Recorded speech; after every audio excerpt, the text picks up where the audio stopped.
Hello दोस्तों। तो Hindenburg research ने फिर से इंडियन मार्केट को हिलाने के मकसद से एक रिपोर्ट पब्लिश कर दी है।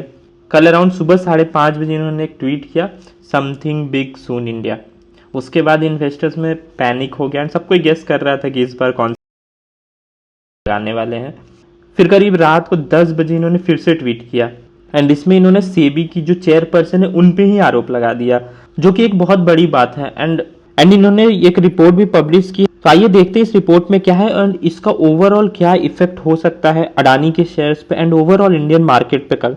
तो सबसे पहले तो इन्होंने बैकग्राउंड दिया है कि 18 months since our Adani report, SEBI has shown lack of interest in Adani's offshore shell entities। तो अगर जिन्हें पता नहीं है तो बता दूं, लास्ट ईयर हिंडनबर्ग ने अडानी ग्रुप के ऊपर एक रिपोर्ट पब्लिश की थी जिसमें कुछ सेल कंपनीज की इंफॉर्मेशन थी एंड कैसे ये कंपनीज अडानी ग्रुप में मनी पंप कर रहे थे।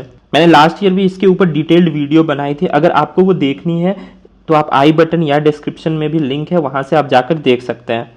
तो रिपोर्ट में इन्होंने लिखा है कि since then despite the evidence SEBI has taken no public action against Adani group, कि एविडेंस देने के बाद भी कोई भी पब्लिक एक्शन नहीं लिया गया है अडानी ग्रुप के ऊपर। उल्टा सेबी ने हिंडनबर्ग को ही सो कॉज नोटिस भेजा था। उसके बाद ये दो फंड्स की बात करते हैं, एक आईपी प्लस फंड एंड एक GDOA fund, global dynamic opportunities fund, जो कि दोनों इन्वॉल्व थे अडानी वाले स्कैंडल में, जिसे लास्ट रिपोर्ट में हिंडनबर्ग ने बताया था।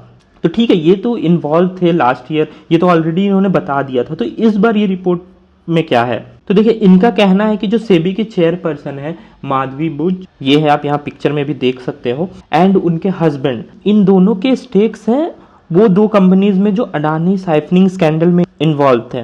इसके बाद इन्होंने इनका लिंक्डइन प्रोफाइल दिखाया जिसमें ये बता रहे हैं कि 2017 से 2021 तक ये होल टाइम मेंबर थी एंड 2022 में ये सेबी की चेयरपर्सन बनी।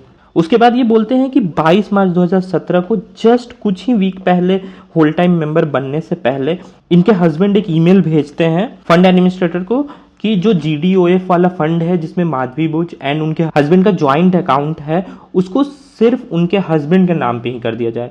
तो अब उस ज्वाइंट अकाउंट को ये पूरी सोल ऑथोरिटी उनके हस्बैंड के नाम पे ट्रांसफर कर दिया गया। तो यहाँ हिंडनबर्ग ये कहना चाह रहे हैं कि जस्ट वो सेबी की होल टाइम मेंबर बनने से पहले ही उन्होंने उस फंड से अपना नाम हटा लिया, क्योंकि उन्हें पता था कि इसमें कुछ इलीगल एक्टिविटीज चल रही हैं और वो अपना नाम इसमें नहीं आने देना चाहती थी, इसीलिए। उसी तरह से इन्होंने 2022 में भी एक सिंगापुर की फर्म थी अगोरा पार्टनर्स, उसके भी शेयर्स क्वाइटली ट्रांसफर कर दिए, मीन्स चुपचाप से ट्रांसफर कर दिए थे। अब ये नहीं पता मुझे कि कौन हल्ला करके शेयर्स बेचता है या ट्रांसफर करता है, बट इन्होंने ऐसा यहाँ मेंशन किया है।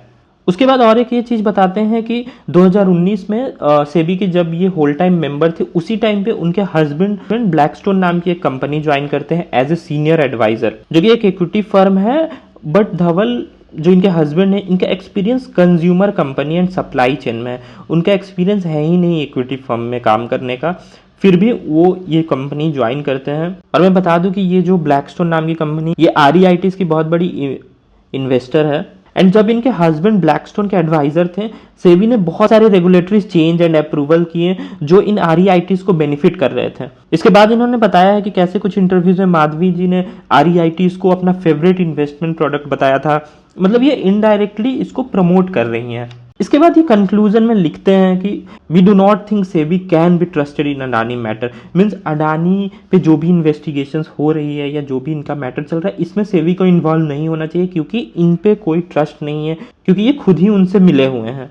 तो देखिए ये रिपोर्ट पढ़कर तो यही समझ में आ रहा है कि इनका इन दो फंड्स में इन्वेस्टमेंट था। अब हम ये नहीं बता सकते हैं कि ये क्या कोइंसिडेंस था या फिर ये इन्हें पहले से पता था कि इसमें ऐसे इलीगल एक्टिविटीज हो रही हैं, या फिर ये भी हो सकता है कि ये पहले से ही फंड्स में इन्वेस्टेड थी और जब इन्हें पता चला कि ऐसे कुछ एक्टिविटीज हो रहे हैं तो अपना नाम हटाने के लिए ये सारे अपने हस्बैंड के नाम पे फंड्स को ट्रांसफर कर दिया।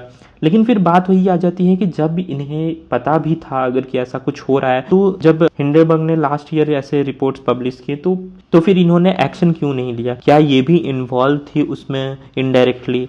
बट ये सब तो अब ये तो वही जानती हैं कि उन्होंने क्या किया, और अब इस पे एक डिटेल इन्वेस्टिगेशन होगी जिसमें आई गेस सेबी नहीं रहेगी, मे बी सुप्रीम कोर्ट किसी इंडिपेंडेंट कमेटी को बनाएगी और फिर वो इसमें इसे देखेगी। अब देखना होगा कि क्या होता है। लेकिन अगर हम अब मार्केट की बात करें कि कल अब क्या हो सकता है, तो मुझे लगता है कि ओवरऑल इसका इफेक्ट होगा कल मार्केट पे, और स्पेशली अडानी के शेयर्स पे होगा। एंड ओवरऑल मार्केट भी कल मुझे लगता है थोड़ा डाउन जाएगा, क्योंकि सेबी के ऊपर ये एलिगेशंस लगे हैं, जो कि एक बहुत बड़ी बात है। अगर उनके चेयरपर्सन ही ऐसे एक्टिविटीज में इन्वॉल्व रहेंगे तो उसका इफेक्ट जरूर मार्केट पे पड़ेगा। बट हाँ, मुझे नहीं लगता है कि बहुत ज़्यादा पैनिक करने की इसमें ज़रूरत है, क्योंकि लास्ट टाइम भी जो हिंडनबर्ग का रिपोर्ट आई थी उसमें 1-2 दिन तक शेयर्स गिरी थी, उसके बाद से फिर रिकवर हो गया था। और देखिए, ये एक एलिगेशन ही है, अब इसके ऊपर अगर इन्वेस्टिगेशन होगी उसके बाद पता चलेगा क्या सही है क्या गलत है। तो अगर आपको ये वीडियो पसंद आया प्लीज़ लाइक करिए, शेयर करिए एंड कमेंट करिए अगर आपको कोई भी डाउट है तो। एंड फिर मिलते हैं नेक्स्ट वीडियो में। जय हिंद।